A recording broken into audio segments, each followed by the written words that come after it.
Guys, what's up? We're back in the Weed Shed for another episode of the Weed Shed Confessions.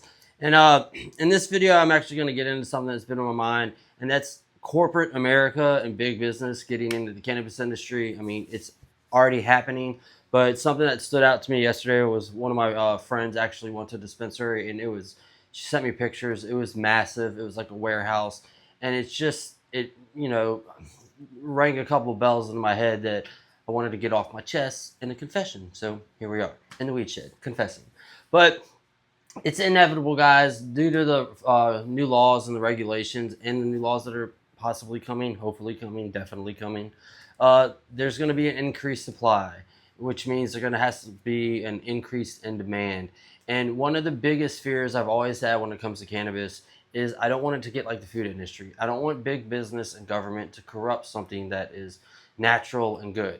And what I mean by that is, like, when you look at food today, it's not what it was 100 years ago, and I understand that, global demand for food, not everybody can grow their own food, so there has to be big farms, but big agriculture, and you can compare this to big pharmaceutical companies too, but it's just like big business has really ruined the food industry and pretty much any industry that it gets its hands on, because they're more passionate about their profits than they are their products. It's this balance or this harmony. And especially with food's designed now not to, give you nutrients, but to make you want it. Food is an addiction, and it truly is killing people, which is sad considering the healthcare system in this country and most countries for that matter. But I just hope that the cannabis industry and the small time farmers and the small time growers keep it that way. It's all about local, like local. Buying local is better. Growing your own is definitely better, and it's a lot of work just to labor costs wise and utility costs wise to run huge grow ops like like warehouses, like manufacturing cannabis at a large scale level. But guys, you really don't need to. With the way the laws are set up right now, as far as the state regulations, most people can grow 4 to 6 plants, right? And like right here is a four pot alien hydroponic system, and that's more than enough, for the average person. But more importantly for me, what I've learned personally, and what I've also learned by teaching others how to grow, is just gardening in itself is therapeutic, man. It's so much fun. Like, I have a buddy that just started growing last year, and he texts me all the time. He's just like, dude, I think I have more fun actually growing than I do using cannabis. So it's just one of those things. It's a mental aspect of it.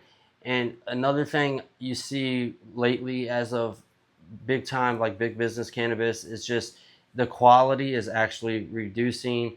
Even with the laws being the way that they are, it's actually kind of made things a little bit worse. But it's a money grab. Everybody entrepreneur wise wants to get in, and then the government is just trying to find a way to tax it, in the biggest way possible. So guys, I really hope corporate America doesn't take out the small time growers, and I hope people that are watching this video, or more people, start growing cannabis and it stays like a local, grassroots, homegrown, homebound kind of thing. I was thinking about it the other day too, as I was driving by the farmers market this weekend. It's just like, hopefully one day we'll be able to have like cannabis markets where it's just local home growers, like popping up tents, in a field or a parking lot or wherever, and just, sharing their strains or their products or their edibles or what have you.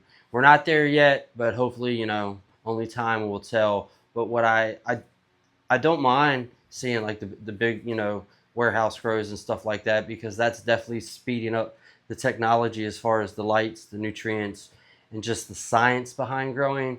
But when it comes to like the heart and the passion, that's all up to the local growers and people like you and me, and just growing at home. So guys, stay green, keep growing, and if you haven't started growing cannabis on your own yet, start right now. All right, guys, take it easy. And if you like what you're listening to, do yourself a favor, subscribe to the channel, ring the notification bell. You know what to do. You know what to do. You're smarter than you think. All right, guys, much love.